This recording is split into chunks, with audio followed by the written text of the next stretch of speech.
Today we are making a twist on the traditional cinnamon roll muffins. They're easy, delicious, picky eater proof, and the entire family is going to love them.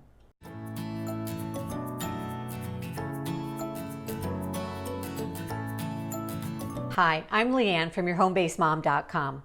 And with these cinnamon roll muffins, you get all the goodness of a cinnamon roll, but you don't have to deal with yeast. The other upside of these cinnamon roll muffins is they come together quickly and easily because there is no rise time like with a regular cinnamon roll. Let's get started. Okay, we're going to start with the muffin first. Now we want to preheat our oven to 375 degrees Fahrenheit and prepare our muffin tin. This recipe makes 12 muffins, and I like to use a cupcake liner, a muffin liner for my muffins. If you don't have any, you can also just use some non-stick baking spray to coat the muffin tin with. All right, so for our muffin batter, I'm going to mix it just in a bowl by hand. You can totally put it into a stand mixer if you want.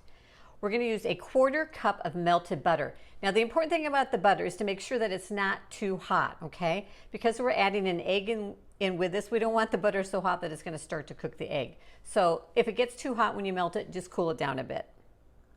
Then we're going to add in our egg and a cup of milk. I'm using 2%. You can use what you have on hand. And if you don't have milk, you could even add in water if you need to. All right, we're going to mix that together. And then we'll add in our dry ingredients. All right, for our dry ingredients, we're going to use a tablespoon of baking powder, a 1/2 teaspoon of salt, 1/3 cup of granulated sugar, and 2 cups of flour. And I just use all-purpose flour. Then you want to mix this together, but you only want to mix it together just until you have all your ingredients combined to all the dry, you don't see any dry flour in it.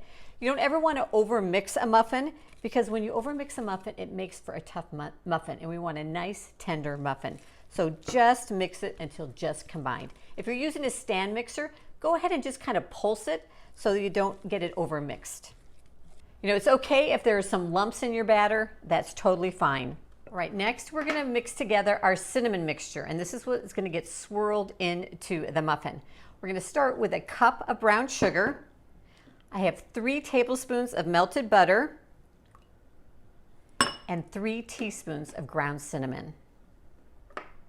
Just going to mix all that together, and it'll kind of be like a sandy texture to it.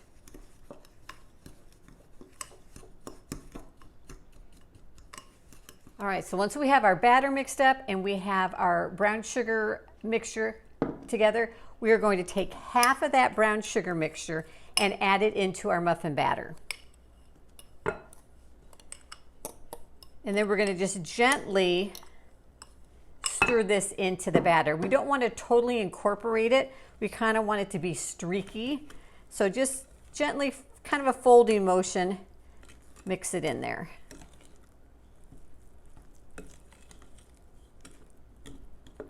Just like that. So once our batter's mixed up, we're ready to fill our muffin tin. I'm going to use a scoop. This scoop holds about a 1/4 cup. You can use a 1/4 cup if you want, but the scoop makes it super easy. So you want to fill each one with a 1/4 cup of batter.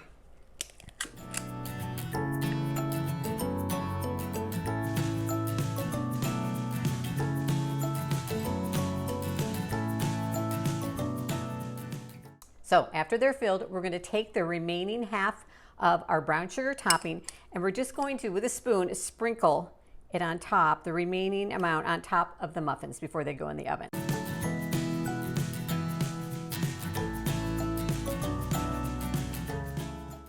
All right, they're ready to go in the oven, 375 degrees Fahrenheit for 12 to 15 minutes. You'll be able to tell they're done when you lightly just touch on the surface of the muffin and it bounces back.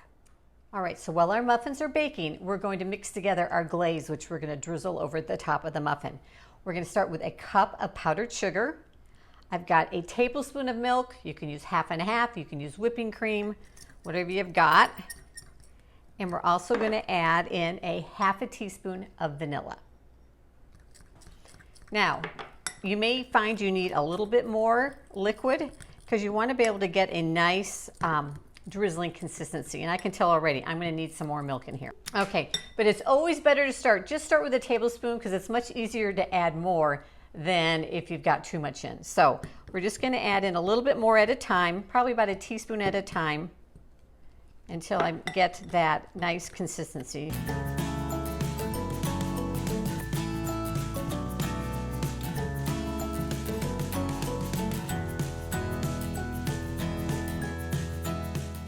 Next time you have that craving for a cinnamon roll, try a cinnamon roll muffin instead. Less work, less time, and just as delicious. Now for the taste test.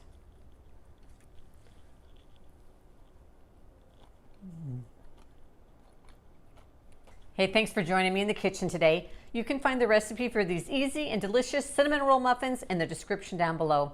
And be sure and check out the other recipe videos here on my channel by clicking over here. And of course, as always, I'd love for you to subscribe to my channel, like this video, and turn on the notification bell so that you'll be notified every time a new video drops here on YouTube.